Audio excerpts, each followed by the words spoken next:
હા હા, હું બધું પેકિંગ કરી જ નાખું છું. તું ખાલી મારી ટિકિટ બુક કરાવી નાખજે ને. કેની ટિકિટ કઢાવવાની વાત કરે છો? હા, અમે સોમનાથ જવાના છીએ. અમે કોણ? તમે, હું અને મારી બેન ને તમારા હાઠુભાઈ. આવું ક્યારે નક્કી થયું તું? હમણાં જ મારી બેન નો ફોન આવ્યો હતો. ઈ લોકો સોમનાથ જાય છે એટલે ઈ કે તમે બે હારે આવો. તો મેં હા પાડી દીધી એટલે ઈ ટિકિટ બુક કરાવે છે. અરે પણ હા પાડ્યા પેલા મને તો પૂછવું જોઈએ ને તારે. એમાં શું પૂછવાનું? તમે કેટલા દિવસો કહેતા હતા કે આપણે હારે ફરવા જઈશું, એટલે એમાં પછી આપણે હારવા જઈ આવી એમ. હા હું કહેતો તો, પણ અત્યારે મારી કઈ એવું બજેટ નથી કે આપણે ફરવા જઈ શકીએ. બહુ કરી તમે તો. ક્યાંક ને ક્યાંક જાન હોય ને ત્યાં નત નો બાના જ દેતા હો. હવે આપણે સોમનાથ જવાનું છે, ત્યાં ક્યાં આટલો બધો ખર્ચો થવાનો? 4-5 હજાર નો થવાનો છે ને ખર્ચો. તને ખબર તો છે કે આપણે 2 મહિનામાં કેટલો બધો ખર્ચો થઈ ગયો છે. આ મહિને હું માંદો પડ્યો હતો, ગયા મહિને તું માંદી પડી હતી, ને હવે છોકરી માંદી પડી. હમણાંથી બહુ ખર્ચા થઈ ગયા છે. એમાંય નાના ખર્ચા તો હું જોઈને વિચારીને કરું છું. એમાંય તું 4-5 હજારની વાત કરે છે. તમારે બહુ સારું છે, તમે ખુદ ક્યાંય જાવ ને અને અમને ક્યાંય જવા નથી દેતા. મેં તને ક્યાં ના પાડી? તું તારી બેન ની હારે વહી જા ને. જવા દો હવે, મારે એકલા જાવ હોત ને તો ક્યારની વહી ગયું હોત. તું જી આવ.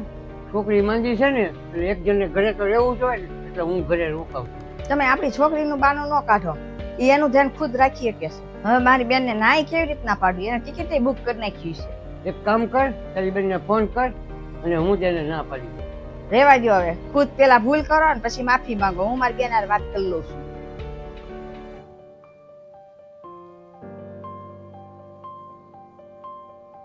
હાલો, તો ટિકિટ તો બુક નથી કરાવી ને? ટિકિટ નથી બુક કરી ને તો રેવા દેજે. આને બધું બગાડી નાખ્યું.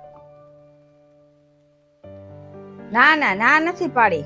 ના પાડી હોત ને તો હું તો ગમે એમ કરીને એને મનાવી લે. એને છે ને મને પૂછ્યા વગરની છે ને દ્વારકાની ટિકિટ બુક કરાવી નાખી છે કાલની, અને મને આજે કે છે. જો એને મને પેલા કહી દીધું હોત ને તો હું તને કહી દઈશ આ મારા કારણે તારે બધું બગડ્યું. હા હા, ત્યાં મોજ તો કરશું જ તને. સારું હાલો, મારે બધી તૈયારી કરવી છે ને તો પછી હું તને ફોન કરું. મૂકું હો. તે તારી બેન ખોટું કેમ બોલી કે અમે દ્વારકા જઈએ છીએ? ખોટું ન બોલ્યું તો શું કરું? હું એમ કહું કે મારા પતિ પાસે સોમનાથ જવા માટે પૈસા નથી એમ. તો તારે કહી દેવું હતું ને કે મેં ના પાડી હતી.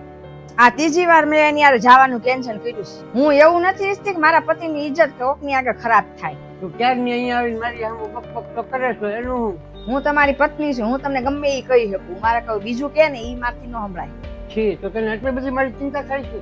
મને કાંઈ તમારી ચિંતા નથી થતી. તમારી ઉપર તમને ગુસ્સો આવે છે. હવે તો હું એવું જ ઈચ્છું છું કે દરેક પત્નીને એના પતિની આવી જ ચિંતા થાય. એ હાલો હવે બધું મૂકો અને હું છે ને જમવાનું લાવું છું ને તમે હાથ પગ ધોઈ બેહો. હા.